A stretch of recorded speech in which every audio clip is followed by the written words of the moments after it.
ध्यान रखना बेटा। मैं भी चलता हूँ आपके साथ। तुम कैसे आ सकते हो? भाभी अकेली पड़ जाएगी। अगर अकेली पड़ती है तो पड़ जाए, उससे मुझे क्या। तुम ऐसी बातें क्यों कर रहे हो? क्या हुआ तुम्हें? वो एक चुड़ैल है चाचा। शादी होते ही भैया को मुझसे दूर कर दिया, यहाँ लाकर नौकर बनाकर रख दिया है, और अब पल्लवी को भी मुझसे दूर गांव भेज दिया है। वो बहुत बुरी है चाचा। अगर मैं यहां रहा ना तो वो मेरी जिंदगी बर्बाद कर देगी। मैं नहीं रह सकता यहाँ। मैं भी आपके साथ चलूंगा। मैं आपके लिए क्या कर सकता हूँ? मतलब मेरी बसेस छुड़वाने के लिए? टैक्स पे कीजिए और रूल्स फॉलो कीजिए तो हम बसेस छोड़ देंगे। मैं रूल्स कभी फॉलो नहीं करता। मैंने आज तक किसी से रिक्वेस्ट नहीं की है, आज पहली बार आपसे कर रहा हूँ। और मैं भी आखिरी बार कह रही हूँ, मैं बस नहीं छोड़ूंगी। देखिए मैडम, आप बेकार में ही मेरे पेशेंस की परीक्षा ले रही हैं। और आप बेकार में ही मेरा वक्त बर्बाद कर रहे हैं। पूरा शहर शिवा के नाम से कांपता है।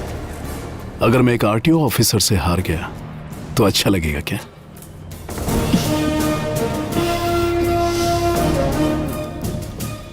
आप जानते हैं, ये पूरा डिपार्टमेंट ज्योति की बहुत रिस्पेक्ट करता है।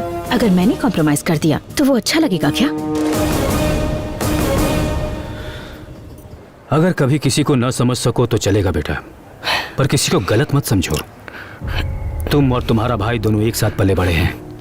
तुम्हारी भाभी ने पहले ही कह दिया था कि तुम दोनों के बीच कोई आएगा तो तुम ऐसा ही बर्ताव करोगे। शादी के बाद तुम्हें इसलिए दूर नहीं भेजा कि वो तुम्हें पसंद नहीं करती।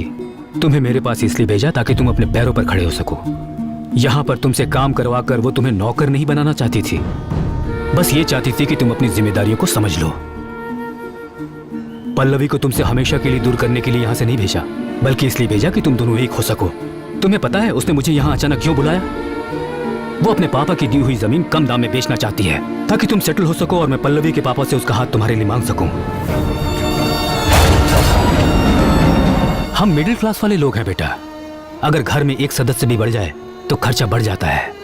और जब मैंने उससे पूछा कि इतने सालों बाद भी बच्चा क्यों नहीं प्लान कर रहे, तो उसने कहा मुन्ना भी तो हमारा ही बच्चा है, पहले उसे सेटल होने दो। वो तुम्हारी जिंदगी बर्बाद नहीं कर रही, तुम्हें एक नई जिंदगी दे रही है। तुम्हारी जिंदगी को खुशियों से भरकर उसे बेहतर बनाने की कोशिश कर रही है। रिश्ते कच्चे धागों की तरह होते हैं, टूट गए तो इन्हें जोड़ने में गांठ पड़ जाती है। इसलिए अपनी सोच को बदलो।